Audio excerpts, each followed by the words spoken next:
build your domain and defend your castle in 12th century England from Empress Matilda, who has all the reason to be salty, in the Anarchy.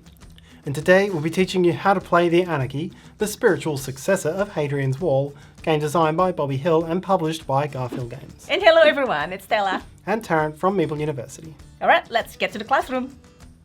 Set during the period of 12th century English Civil War known as the Anarchy is a pen and paper game in which players play as the army loyal to King Stephen, defending against the armies of Empress Matilda. Players will use resources and workers to build up the defences of their castles, as well as developing 4 different facets of their medieval economies, all to support the war effort, support their defences, and to go out and capture rival castles. The player who scores the most total victory points over 5 rounds of play will be the winner.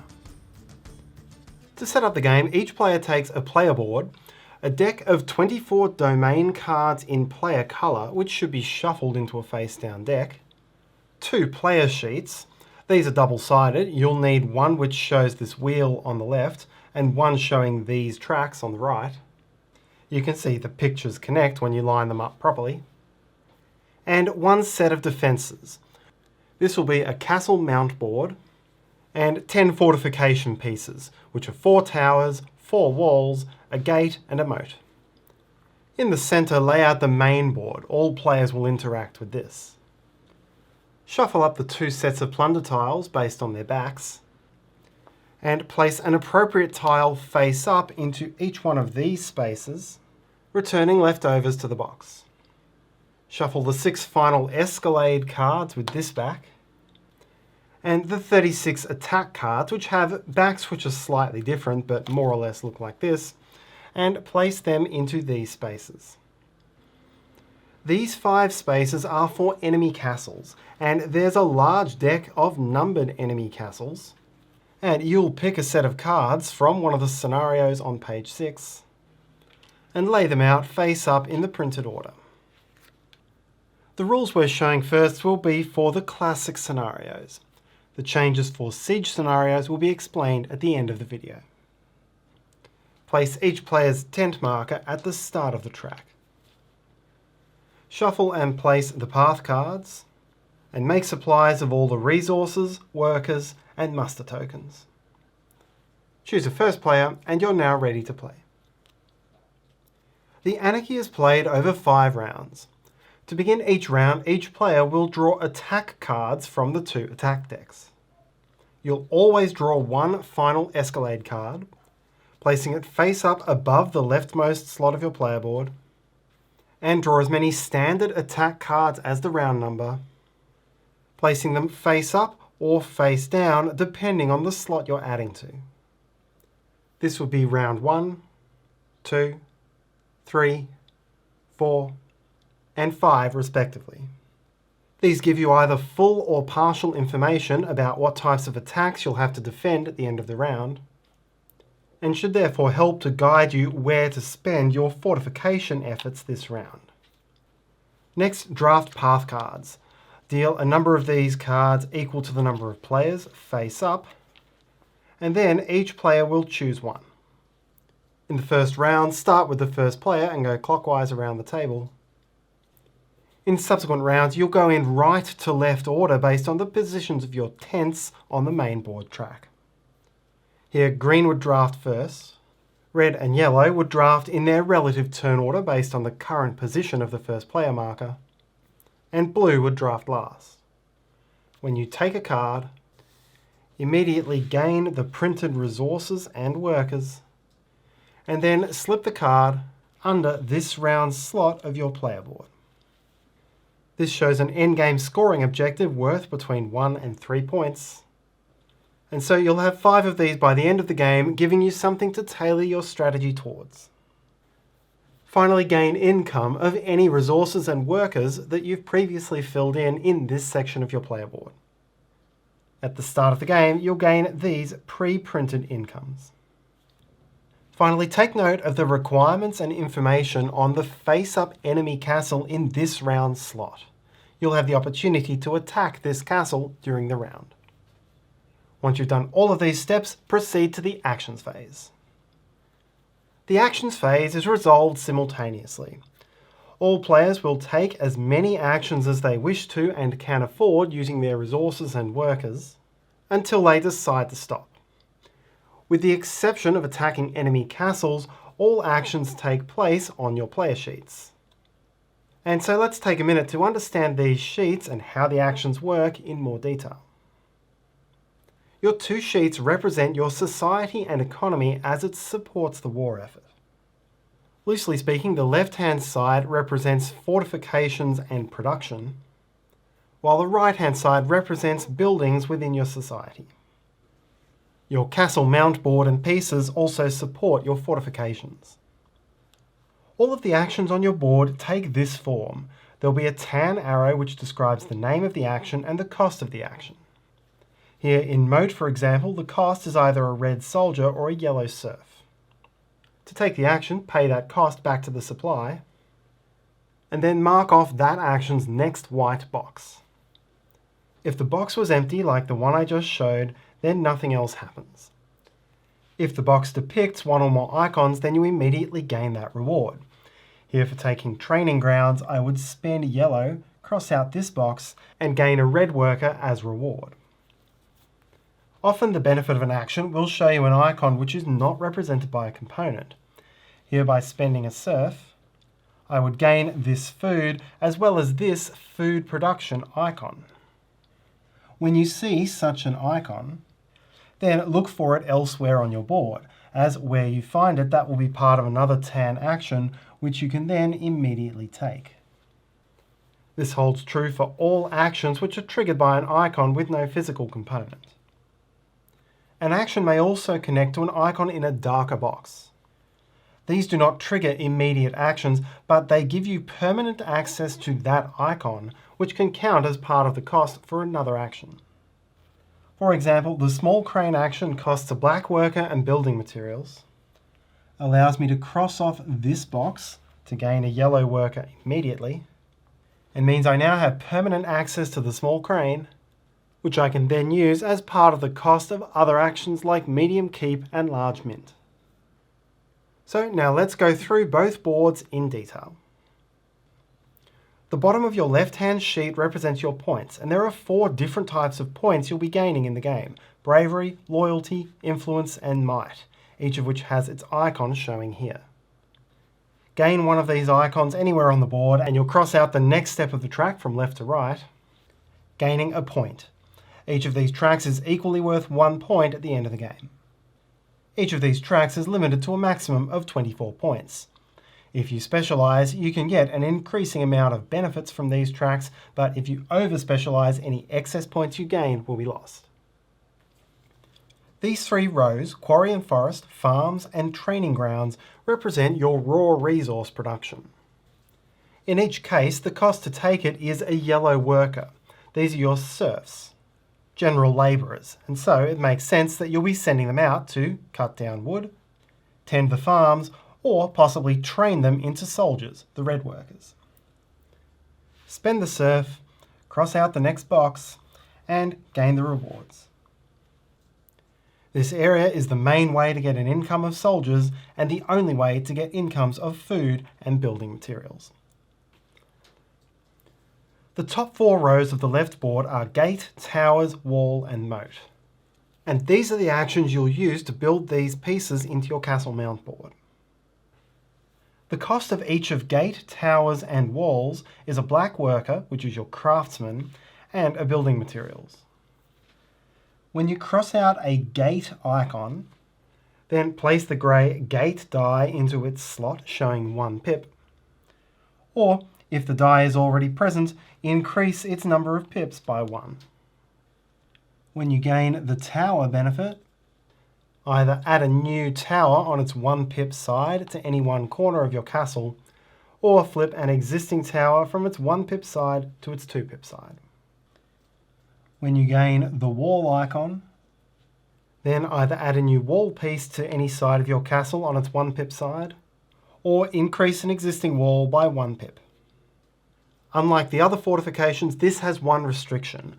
a wall cannot be 2 pips higher than an adjacent wall. Right now, if I gained a wall, I couldn't increase this one because it would have 3 pips and be next to a 1. Nor could I increase either of these because they would become 2 pips next to a 0. In this case, my next wall placement would have to be a new one here. The other type of fortification is the moat. You don't need a craftsman for this, you just need a serf or a soldier to start digging. And when you gain the moat icon, place the blue moat die into its slot on 1 pip, or increase its number of pips by 1. Your progress on each of the 4 fortifications is limited by the quality of your crane. To progress past this point on any track, you need to have built the small crane, and past this point, the large crane. Your castle is one of the main defences you'll have against the incoming attacks, and you can use these cards as you draw them to work out which areas you should focus your building. This round, for example, I know that these 2 walls, my towers, and the moat are going to contribute to my defence. But we'll talk about exactly how this works a little bit later. This section of your left-hand board is called your wealth wheel. This is the main place you'll be spending silver, and you'll be using it to hire workers and mercenaries and to invest in siege technology. To take any action here, spend 1 silver and then cross off 1 box, which is either one of these central 4 boxes or connected to a box you've previously filled. Right now, these are the valid spaces I could fill. In addition to gaining new workers, these spaces give you the icons you need to gain an income of black craftsmen, white patrons, and blue knights, and is in fact the only place you can get an income of craftsmen. When spending silver to take siegecraft actions, your first silver will cross this box, unlocking these 3 technologies. Taking the action for a silver lets you research a technology, unlocking the action to spend a craftsman and building materials to then build it. You must research the small crane to unlock these 3 spaces, and research the large crane to unlock these 2. You must have built the small crane to build these 3, and built the large crane to build these 2. As we've already seen, building a crane starts to unlock more building options on your board. And you also need to unlock the ballista to unlock bolts. However, the main reason for unlocking these siegecraft weapons is to enable you to attack enemy castles. So take a good look at what weapons are required for these castles, as that should drive your siegecraft strategy. There's one more section on the left-hand board, and those are consumable defences like rocks and hot oil. But we'll skip that for the moment, as we need to know first about the right-hand board. The right-hand board is your society. It's split into 4 rows: governance, warcraft, worship, and entertainment. Each row is headed by this left-hand section, which is called its leadership track. In all 4 cases, the cost to take an action on a leadership track is a patron, which is your white worker. Spend the worker, fill in the box, and gain the reward as normal. The number you've reached on any given leadership track is called your measure in that leadership. Right now, my governance measure is 1. Every action within a given section requires you to have met a prerequisite measure in that section's leadership track. For example, small keep requires a governance measure of 1. I've met that requirement, so I could take this action. However, small mint and the first action of spies require measures of 2 and 3 respectively, so those actions are not yet available. A subsection with a coloured banner is called a building, and to use that building you'll always have to start by spending a craftsman and building materials to build it. Once it's been built, all of the sub-actions below it become available, and you would fill those in from left to right. So my next 3 actions in the keep would be this box, then this one, then this one. Within any connected set of actions, and that includes the small, medium, and large versions of the same named building, You must always complete all low measure actions before progressing to the next measure. That means even though I have 4 measure of governance, I'm not yet allowed to build the medium keep. I would have to spend patrons to take these 2 small keep actions before the medium keep becomes available to build. This is true across all building and non-building actions on the right-hand board. So now let's look at all the actions on the right-hand side. The keeps are a way of gaining knights, resources, and other leadership. This action, for example, show the worship and entertainment icons, and are the only way to cross these boxes out other than spending a patron. To be clear, this small keep space always gives you an influence, and then also gives you one of these 3 leaderships. The row of mints is about gaining silver. This icon is the silver income icon, and the mints are the only way of gaining this income. The spies row grants you information. The first box in each segment is empty. The second box, in addition to the influence point, grants you this new type of box bonus, the dotted circle. Whenever you gain a dotted circle, circle it, and this represents a benefit which you can hang on to and then spend once off by filling in the circle. When you complete the second and third sections of spies, you gain 2 of these bonuses at once. You can spend a spies marker at any time to flip one of your face-down attack cards face-up, giving you full information about the forthcoming attack. Alternatively, and at most 3 times per game, you can flip over an attack card belonging to another player, giving your opponent the benefit of that information, but in return winning a bravery point for yourself. The Warcraft actions give you new ways of defending your castle or attacking the enemy castles. You can spend a patron or a knight to develop tactics. When you mark that symbol, choose and mark off one of the 5 tactics boxes on the left-hand sheet. In this case, I've unlocked rocks. This now gives me a new action. I can spend building materials to build myself a rock. Again, these are dotted circles. Here I'm building up an arsenal of rocks, which I can later use by filling them in. The sheet shows that you begin with one of each of the 5 tactics types. However, you must have actually unlocked that tactic before you're allowed to use it. These tracks are intended to be unlimited. If you ever run out of space, just continue circling off to the side. The tactics are used in the defense of your tower, and specifically against an attack card which shows that type of tactics on the card. You'll want to be sure you're looking ahead at the face-up and face-down attack cards in your attack row when you decide which tactics to employ.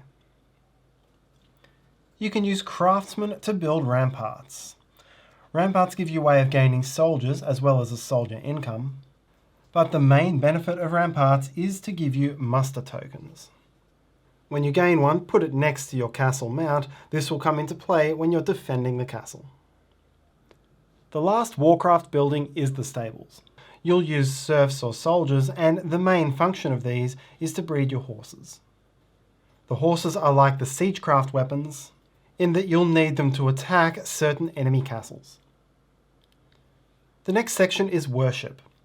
There are 3 sets of actions here: the chapel, the knight's training, and St. Valentine's festival, and these are collectively the best ways to get worker income.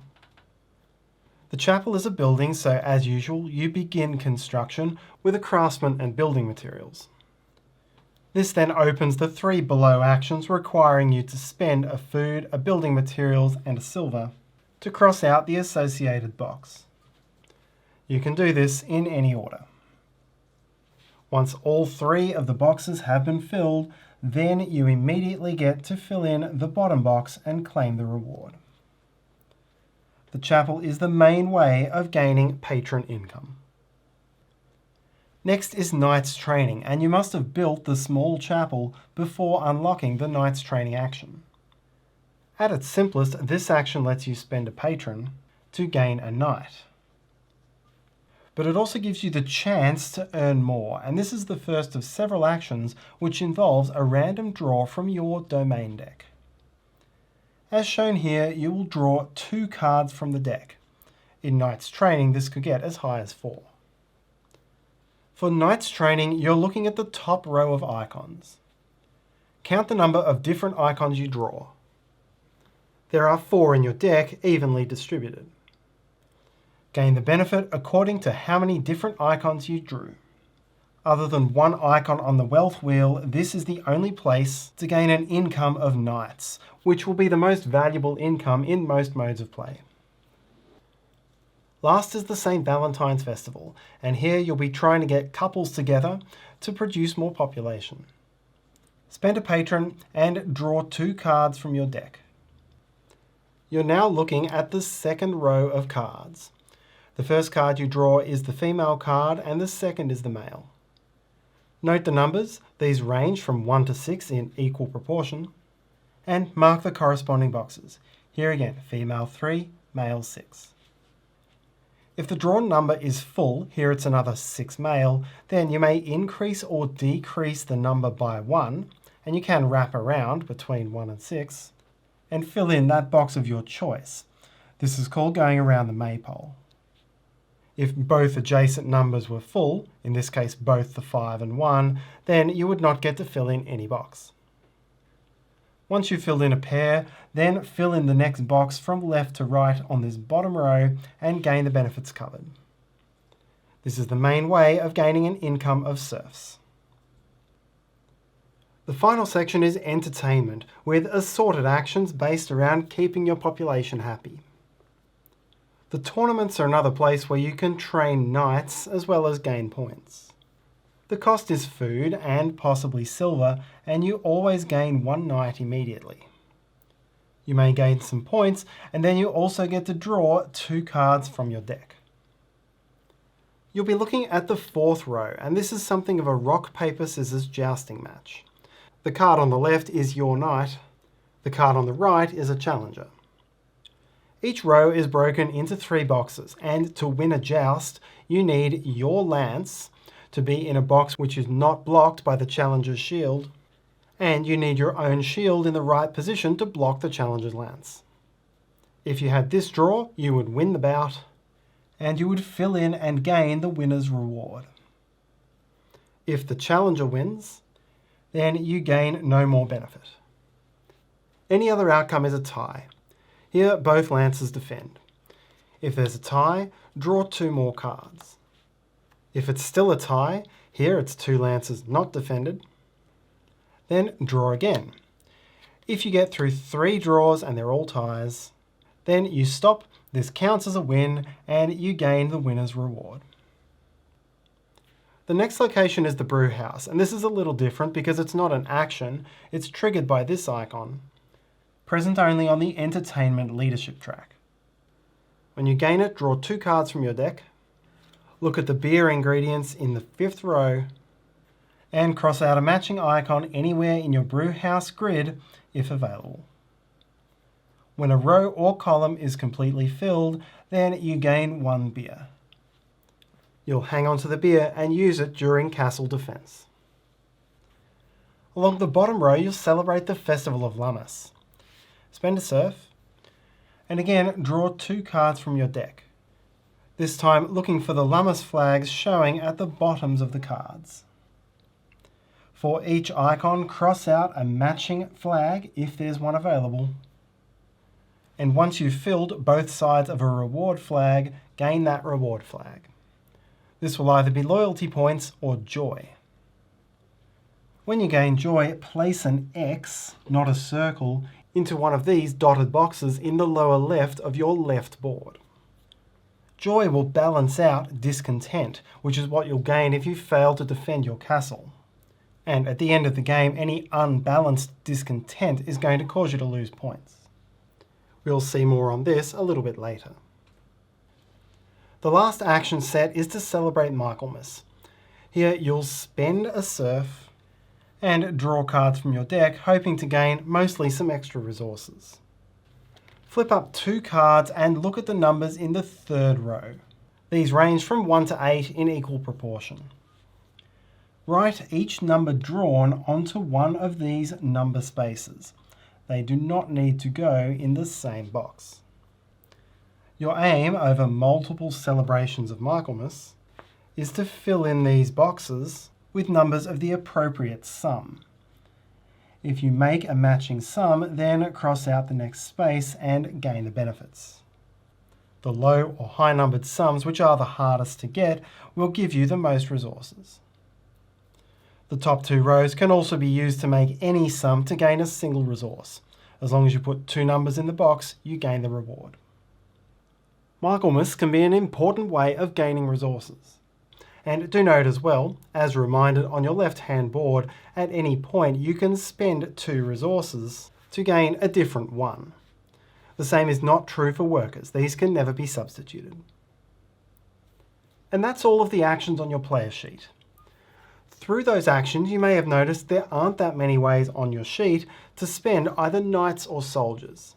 And that's intentional. The main purpose of soldiers and knights is to go out and defeat enemy castles, or to stay back and defend your own. Attacking an enemy castle is an action you may take once per action phase, and you may attack the castle corresponding to the current round.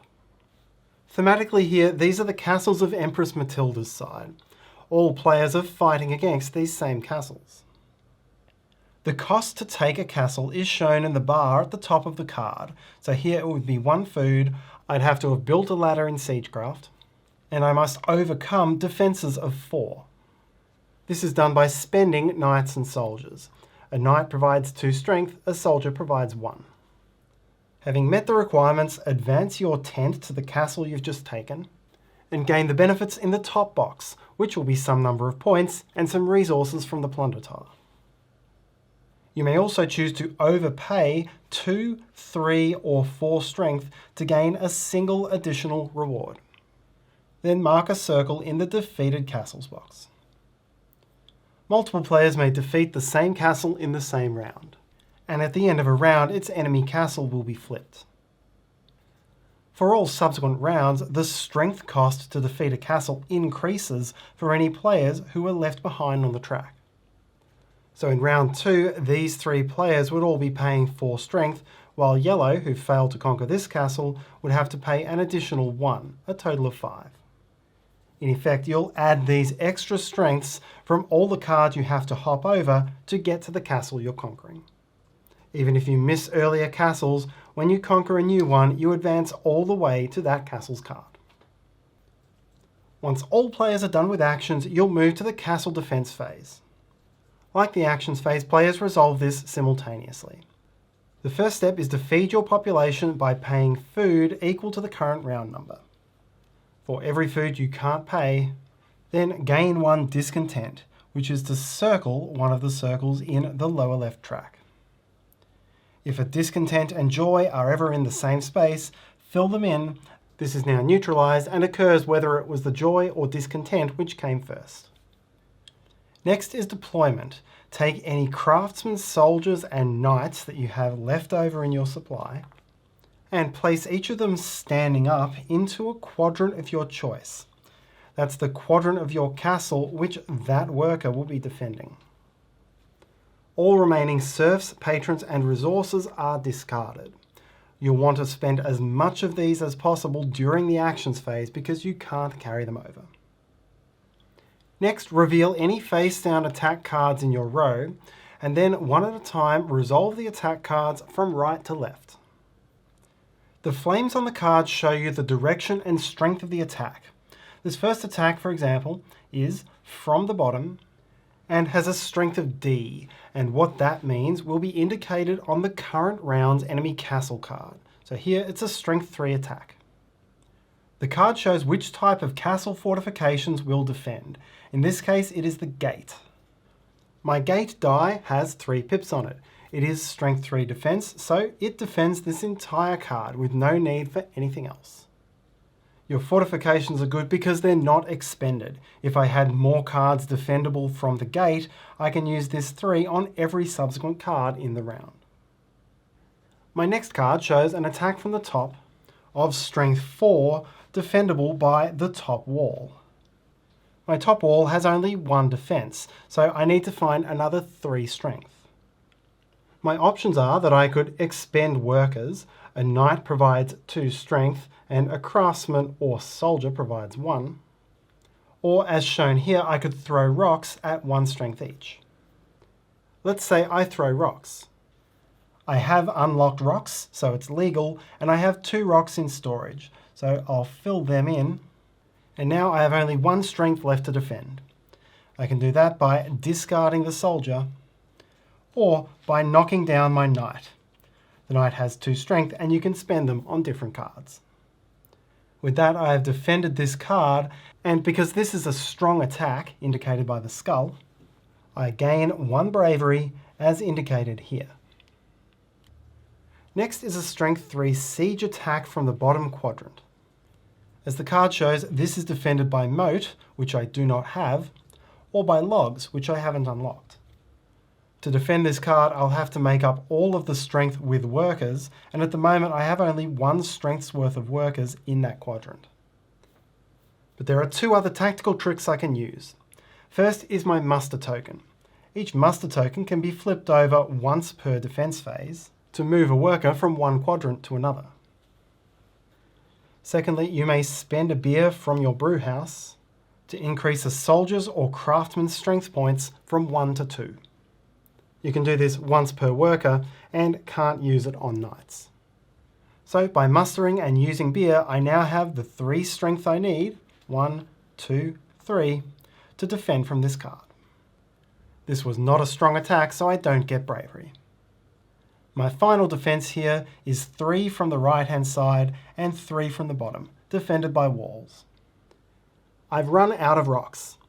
I have 3 strength on the right-hand side to defend that part of the attack, but I do not have enough strength to defend the bottom attack, so this card gets through. I must still lose all the workers that I have to on sides that can be defended. You can't hold them back to gain the benefits which come from having leftover workers. There are 6 different types of attacks, and we've seen 3 of them. The other 3 are, there is Ballista Fire. This can be defended by your towers or by bolts. They always involve 2 opposite attack directions, and you can use both towers on a given side to provide defense.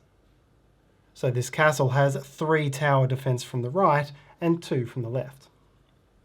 There is Arrow Fire.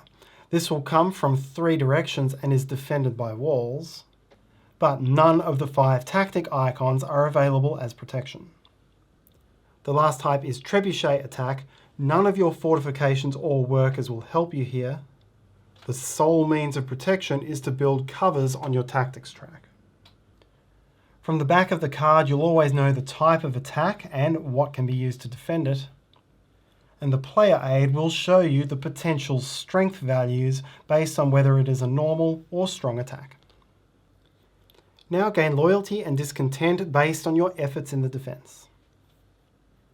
Check the current round's determination value. Here in round 3, it's a value of 2. Gain that much loyalty, -1 for each card you fail to completely defend, down to a minimum of 0. In this case, I would gain 1 loyalty. Now gain discontent equal to the round's determination minus the loyalty you just gained. In that way, the sum of your discontent and loyalty will always equal the round's determination. Finally, if you do have leftover workers in defense, discard them and gain 1 serf for every 3 strength worth of workers remaining. A healthy knight is worth 2 strength, a tapped over knight is worth 1. This gets added to your haul of income for the next round. Also note that if you do gain workers through the bravery or loyalty that you've gained in this phase, they too get added to next round's starting workers. You can't put them to work defending the castle immediately. To finish the round, flip over all muster tokens ready for next round. Gather up all attack cards and reshuffle them into their respective decks. You'll begin each round with completely fresh decks of attack cards. Flip over the current round's enemy castle and plunder tile. Each player not on the lead card now gains 1 discontent for each step they are behind. So here green gains 1 discontent, red gains 2. Finally, hand the first player marker 1 step clockwise. After 5 rounds are complete, add up your final scores. You'll get the raw points from your positions in each of the 4 victory point rows. Evaluate your 5 path cards and score 0, 1, 2 or 3 points depending on how well you achieved each objective. Then check how much discontent you have which wasn't cancelled by joy, and lose the corresponding number of points. The player with the highest score wins. If tied, whoever has the most workers left over, which would have been collected in the final castle defense phase, breaks the tie, and if still tied, victory is shared. If you wish, instead of classic mode, you can play a siege mode of play. This changes main board setup. You'll use siege specific cards on the main board, and you won't use tents or plunder tiles. There is no action for attacking enemy castles. Instead, more emphasis is put on the castle defense, and generally speaking, the attacks on your castle are stronger. In the castle defense, you must pay additional food each round, so that means the round number plus whatever is shown on the siege card. And then after normal loyalty rewards, you gain additional bravery points based on how many of your attack cards you successfully defeated. There is also a 20-chapter solo campaign. This will take you through the story of the Anarchy, and each chapter comes with specific cards on the main board and may come with some additional rule changes to deal with. When drafting path cards in the solo mode, you'll keep a rival tent on the most advanced castle space, and if you've kept pace, or if it's a scenario without tents, then draw 2 cards and draft 1. If you're trailing behind, then you simply draw and take 1 card. And that's how to play the Anarchy. Do check out the project page for the game, we'll put a link to that in the description below. And thanks so much for watching. Please like, subscribe, let me know and share this video if you enjoyed it. And have a great day. See you next time.